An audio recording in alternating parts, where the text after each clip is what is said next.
ከ1900ዎቹ ጀምሮ እስከ 1966 የነበረው የመንግስትና የህዝብ ግንኙነት የገዢና የተገዢ ሆኖ ነው የቆየው። መንግስትና የህዝብ ግንኙነት ህዝብ በብቃት እንዲሳተፍ እንዲጠይቅ እድል የሚሰጥ አልነበረም። ከ1966 በኋላ ያለው ደግሞ ሲታይ የመጀመሪያው ቴሲስ የሚቃወም አንቲ ቴሲስ ተፈጠረና የፖለቲካ አጀንዳን በኃይል የማስፈጸም ለምሳሌ ደርግ ከ66ቱ አብዮት በኋላ ወደ ስልጣን የመጣበትን መንገድ እኔም የተወሰነ ነገር እዚህ አንስቻለሁ፣ አናላይዝ አድርጌያለሁ። 60 ዋና የኢትዮጵያ መሪ የሚባሉ ሰዎችን ረሽኖ መጣና ንጉሱን ገሎ መጣና በራሱ መካከል ደግሞ ለስልጣን የሚያሰጉ ሰዎችን በመግደል ነው ወደ ስልጣን የመጣው። አሁን አንተ ለኢትዮጵያ ምቹ የሆነ የዲሞክራሲ ባህል የተደላልከው ነገር ያብራራው ነው። ከዛ 17 ዓመት የፖለቲካ ኃይሎች መካከል የትጥቅ ትግል ተካሄደ። ቁጭ ብለን ተነጋግረን ይሄን ችግር እንፈታለን የሚል ነገር አንፎርቹኔትሊ በፖለቲካ ኃይሎች አምሮ ለምን እንደጠፋ አላቅም። ጠፋና ሁሉ ነገር በምን ሆነ? በውጊያ ሆነ። ህዝቡ ምንድነው? ተመልካች ነው። የባህሉ ባለቤት፣ የእሴቱ ባለቤት፣ የዚህ ወግ ባለቤት የሆነው ማህበረሰብ እድሉን አጣ። አንድ ይሄ ነው። ሌላ ደግሞ ታምራየው በደንብ እንድትዝልኝ የሚፈልገው የፖለቲካ ባህሎቻችን ማለት የፖለቲካ ልምምዶቻችን አገር ቤት ያለ ዕውቀትና ልምድ በሙሉ በጣም ዝቅ አድርገው የሚመለከትና የተሻለ ነገር ከውጪ የተሻለ ነገር ከሌላው ሀገር እንዳለ እንደ ጃኬትና እንደ ኮት አምጥቶ ኢትዮጵያውያንን ማልበስ ዋነኛ የፖለቲካ ኃይሎች የትግል አቅጣጫ ሆነ። ለምሳሌ 1966 አብዮት በኋላ የመጡ ኢትዮጵያ ታሪክ ውስጥ የፖለቲካ ፓርቲ እንቅስቃሴ የጀመረው 1966 ነው። እንደምታውቀው የተለያየ ፓርቲዎች መፈጠር የጀመሩት 66 ላይ ነው። እነሱ ወደ ትጥቅ ትግል ነው ደግሞ የገቡት ፓርቲዎች በሙሉ። ሰላማዊ የሆነ የመድበለ ፓርቲ ስርዓትን ገነባለን ተብሎ እንቅስቃሴ የተጀመረው ደግሞ 87 ህገ መንግስቱ ከጸደቀ በኋላ ትንሽ ጊዜ ነው። ከምዕራቡ ዓለም አኳያ ከሌሎች ዓለሞች የሊበራል ፍልስፍናዎችን አምጥተው እንዳለ መጫን። ሊበራል ዲሞክራሲ ለማን ነው የተፈጠረው? ለየትኛው ማህበረሰብ ነው የተፈጠረው? በየትኛው ባህል ላይ ነው የሚሰራው? በየትኛው የኢኮኖሚ ሁኔታ ላይ ነው የሚሰራው? በየትኛው የታሪካዊ መሰረት ላይ ነው የሚሰራው? ሊበራል ዲሞክራሲ እኮ የምዕራባውያን ፍልስፍና ነው። ለምዕራቡ ዓለም፣ ለምዕራቡ ባህል፣ ለምዕራቡ ማህበረሰብ የተፈለሰፈ ፍልስፍና ነው። ዴፊኒትሊ ዲሞክራሲ ፈንዳሜንታል የሆኑ ግሎባል ቫልዩስ አሉት፣ ዩኒቨርሳል ቫልዩስ አሉት። ግን እነዛን ምን ማድረግ ይፈልጋል? እያንዳንዱ ሀገር ጋር ኮንቴክስቹአላይዝ ማድረግ ይፈልጋል። የመጀመሪያው ኃይልን መመረጣቸው ነው የፖለቲካ ኃይሎች። ሁለተኛ ደግሞ ከውጪ የፖለቲካ ሐሳቦችን አምጥቶ መጫን ነው። ለዚህ ነው ሰርቶ አደር በሌለበት የሰርቶ አደር አብዮት ነው የተካሄደው። ሶሻሊዝም እኮ የወዛደርና የሰርቶ አደር አብዮት ነው። ፍልስፍናውም ካርል ማርክስ የሚባል በጣም እኔ አደንቀዋለሁ። በእርግጥ ካርል ማርክስ የሚባል ኃይለኛ ፈላስፋ ቁጭ ብሎ ለንደን ላይ የጻፈው ነው። የጻፈውም ያኔ እንግሊዝ ኢንዱስትሪያላይዝድ ስለሆነች በእንግሊዝ ውስጥ ያለ ስርዓት ለመቀየር ነው ማርክስ ጽፏል የሚባለው። ወዛደርና ካፒታሊስት ባለበት፣ የምንዳ ሰራተኛና የፋክተሪ ኦነር ባለበት፣ የምንዳ ሰራተኞቹ ወይም ወዛደሮች እየተጨቆኑ ናቸው፣ ወዛደሮቹ ወደ ስልጣን መምጣት አለባቸው ተብሎ የተፈለሰፈ ፍልስፍና ነው ሶሻሊዝም። ግን ማን ነው ይህንን ተግባራዊ ለማድረግ የሞከረው? 0.1% የሌላት ኢትዮጵያ ናት ሶሻሊዝም የወሰደች። ለምን? ውጪ ስለተጻፈ። የስታሊን ሐሳብ ነው እንዳለ ወደዚህ የመጣው። ኢትዮጵያ ውስጥ የዲሞክራሲ ቫልዩ ያለ ለምን ጠፋ ካልከው ቤዚካሊ አሁን ያብራራሁት ሁለት ነገር ነው። አንደኛው ምክንያት የፖለቲካ ኃይሎች አንፎርቹኔትሊ የኃይል መንገድን መረጡ።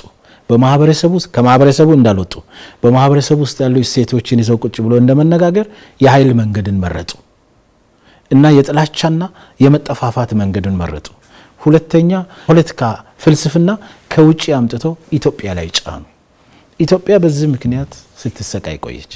ለምሳሌ ኢትዮጵያ ውስጥ 4 ነገሮችን ላንሳለ ለዲሞክራሲ በጣም አሜዚንግ ነው ብዬ ማምናቸው። በህግ አምላክ እሴት ኢትዮጵያ ውስጥ ኢትዮጵያውያን ለህግ ያላቸው ቦታ የተለየ መሆኑን የሚያሳየው የበህግ አምላክ እሴት ነው። ታውቃለህ አይደል? ገጠር ሄደ ወይ አንድ ቦታ ሄደ በህግ አምላክ ካልክ እንኳን ሰው ወራጅ ወንዝ ይቆማል ይላል። ምን ማለት ነው? ሰው ለህግ ያለው ቦታ ትልቅ ነው። ይሄ ለዲሞክራሲ ምቹ ነው አይደለም? በጣም ምቹ ነው። አንዱ የዲሞክራሲ ፒላር መርህ በህግ መመራት ነው። ይሄ የነበረን ማህበረሰብ ነው። ሁለተኛ የመከባበርና የመከባበር ባህል ኢትዮጵያ ውስጥ እኔ ላንተ አንተን ትሪት የማደርግበት መንገድ በጣም ራፍና መስመር ያለፈ አይደለም። በመከባበር ነው። መከባበር ውስጥ ምን አለ? መግባባት አለ። ይሄ ለዲሞክራሲ በጣም ምቹ ነበር። ሁለት የሚከባበሩ ሰዎች የመጀመሪያ የሚያደርጉት አንዱ ሌላውን ማዳመጥ ነው አይደል? ይሄ እንደ ሶሳይቲ አለ። ለዲሞክራሲ ምቹ ነው ይሄ። ሶስተኛው ኢትዮጵያ ውስጥ ለዲሞክራሲ ምቹ ሁኔታ የምትለው አገር በቀል የግጭት አፈታትና የእርቅ ስርዓት አለ። በጣም ምሳሌ ያደኩበት ማህበረሰብ ጎፋ ውስጥ ግጭት የሚፈታበት የቡጫ ወጋ የሚባል ስርዓት አለ። ቡጫ ማለት ሜዳ ነው በጎፊኛ ቋንቋ፣ ወጋ ማለት ወግ ነው እና የሜዳ ወግ ማለት ነው በአማርኛ ቡጫ ወጋ ይባላል። ቡጫ ወጋ ላይ ለምሳሌ አንድ ሰው አንተ ከሌሊቱ 9 ሰዓት ላይ በአገር ሰላም ነው ብለህ ተኝተህ የሆነ ሰው መጥቶ ጥቃት ቢፈጽም፣ ቤቱን ቢያቃጥል፣ ንብረት ቢያቃጥል፣ ከፈጣሪ ውጭ ማንም ሳይኖር ምስክር ሳይኖር ወንጀል ቢፈጽም ይሄን ወንጀል ለማውጣት ቡጫው ላይ ይሰበሰባል ሰው። ጎፋ ላይ የጎፋ ንጉስ አለ። እነዚህ ጎፋ ነገስታት በእጃቸው ወይ ብር ወይ ወርቅ አላቸው እና ወርቁን እያየህ ቀጥ ብለ ወርቁን እያየህ እንድታልፍ ይደረጋል። መጀመሪያ ችግሩን የፈጠረው ሰው ወርቁን ማየት አይችልም። እዛ ሲደርስ ይንቀጠቀጣል። እንግዲህ ይሄ ቫልዩ ነው። ከዛም በኋላ ሌሎች ደግሞ ስቴፖች አሉ።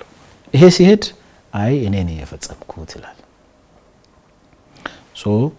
ወንጀሉን የፈጸመው ሰው ማንም ምስክር ሳይኖር ራሱ እኔ ነኝ ይሄን ወንጀል የፈጸምኩት ይላል። ወንጀሉን መፈጸም ካመነ በኋላ የተጎዳው ማህበረሰብ ጋር ግን አብሮ መኖር ስላለበት ደግሞ ምን ያደርጋል? ባራንቼ የሚባል ስርዓት አለ። ባራንቼ ደግሞ የተጎዳዱ ሰዎች፣ ግጭት ውስጥ የገቡ ሰዎች፣ የተቀያየሙ ሰዎች እርቀ ሰላምን ማውረድ ነው። አሁን ፍትህ ማረጋገጥ አንድ ጉዳይ ነው። ላይፍ ስለሚቀጥል ትውልድ ስለሚቀጥል ደግሞ ምን መሆን አለበት? እርቅ መውረድ አለበት። ቁርሾ መቅረት አለበት። በቀል መቅረት አለበት። ስለዚህ በባራንችና በቡጫ ወጋና ባራንቼ እርቅ ፍትህ ያሰፍናሉ፣ ደን እርቅ ያወርዳሉ፣ ሀገሩን ሰላም ያደርጋሉ፣ ገቨርናንስ ያረጋግጣሉ። ዲሞክራሲ ከዚህ ውጪ ምንድነው? ዲሞክራሲ እኮ ግጭትን በሰላማዊ መንገድ መፍታት ነው። ተጨማሪ ደግሞ የኦሮሞ ማህበረሰብ የገዳ ስርዓትን ልጥቀስልኝ። ይሄ በጣም የሚገርመኝ ሃይ ስኩል ሆኜ ዩኒቨርሲቲ ሆኜ ሂስትሪ ስንሰራ መጽሐፎችን ሳነብ የምዕራባውያንና የኛን የሚያነጻጽር አንድ ተርም ፔፐር ጽፌ አቅርቤ ነበር። ያኔ ኮምፓሪዝን ቢትዊን ዌስተርን የሊበራል ዲሞክራሲና የገዳ ስርዓት ቫልዩስ አቅርቤ ከዛ ጊዜ ጀምሮ በጣም ይገርመኛል። የገዳ ስርዓት ውስጥ በጣም ቀኑን ሙሉ ልታወራ የሚችለው ብዙ ነገር አለ። ግን 3 ነገሮችን ከጊዜ አኳያ ላንሳለን። 3 ነገሮች ብቻ። አንደኛው ስልጣን ላይ ያለ ሰው ተርም ሊሚት ነው። ይኸውልህ በዓለም ላይ እኔ እስካሁን አላነበብኩም። አሜሪካውያን ተርም ሊሚት ከመጀመሪያቸው በፊት በዓለም ላይ ዲሞክራሲ የሚባለው ነገር በነገሪ ላይ ዲሞክራሲ በግሪክ ነው የተወለደ አይደል ተብሎ የሚታመነው ለ2000 ዓመታት ደግሞ ጠፋ ከምድር ላይ ተመልሶ የመጣው በ17ኛውና በ18ኛው ክፍለ ዘመን ላይ ነው። ተመልሶ የመጣው ምዕራቡ ላይ። የኦሮሞ ማህበረሰብ ግን በዓለም ላይ ዲሞክራሲ በማይወራበት በ15ኛውና በ16ኛው ክፍለ ዘመን ዲሞክራሲ ዲስአፒር አድርጓል በዓለም ላይ ተብሎ በሚታመንበት በ15ኛው በ16ኛው ክፍለ ዘመን መሪ የሚሆነው ሰው የመጨረሻውን የስልጣን ኦፊስ የሚይዘው ሰው ተርም ሊሚት አለው። ወርቅ ቢያዘንብ ወርቅ ቢያበቅል ከ8 ዓመት በላይ ስልጣን ላይ አይቆይ። ስለዚህ በመጣውም ሰው 8 ዓመት አስተዳደሩ እንደምነሳ ያውቃል፣ ሶሳይቲውም ያውቃል። በዚህ ምክንያት በፓወር ላይ ይመጣሉና ይቆያሉ በሚል ግጭት የለም። አንድ ሁለተኛ በጣም የሚገርመኝ መሪዎች በምርጫ ነው ወደ ስልጣን የሚመጡት። በኦሮሞ ገዳ ስርዓት ውስጥ ስልጣን ከቤተሰብ ወደ ቤተሰብም አይተላለፍም፣ ከዘር ወደ ዘርም ከጎሳ ወደ ጎሳም አይተላለፍም። ስልጣን ለምሳሌ አባገዳ የሚሆን ሰው ከታች ጀምሮ እያሳደገ በየ8 ዓመቱ እንትን ክፍፍል አለ፣ የገዳ ኤጅ ክፍፍል አለ። እየታየ የመጣ ሰው ከ40 ዓመት በኋላ ያሉ ወንዶች ውስጥ መስፈርቶች አሉ። እነሱ የራሳቸው የውድድር መስፈርት አለ። ወደ 10 የሚሆኑ መጽሐፈ ላይ የተወሰነ ደረጃ ጽፌያለሁ። በዛ መስፈርት መሰረት የሚያሟላው ሰው ተመርጦ አባገዳ ይሆናል። ሰው ስልጣን በምንድን ነው የሚገኘው ማለት ነው? በኤሌክሽን። this is amazing። ሶስተኛ ውሳኔ የሚተላለፍበት መንገድ ነው። በኦሮሞ ገዳ ስርዓት ውስጥ ውሳኔ የሚተላለፈው በምን እንደሆነ ታውቃለህ? በመግባባት ነው። ለምሳሌ 300 ሰዎች አጠቃላይ ማህበረሰቡን በተመለከተ ለውይይት ቢቀርቡ 270 ሰዎች ተስማምተው 30 ሰዎች ባይግባቡ በእጅ ብልጫ አይወስኑም። ይሄ በኦሮሞ ገዳ ስርዓት እቺ ባቄላ ካደረች አትቆረጥም የሚባለው አይሰራም። ምንድነው የሚሉት እነሱ? አቡልት ነው የሚሉት፣ ይደር ማለት ነው። ካደረ ወይኛ ወደ እነሱ እንሄዳለን ወይ እነሱ ወደኛ ይመጣሉ። ይሄን ጉዳይ አብስለን እንመልከት ይላሉ።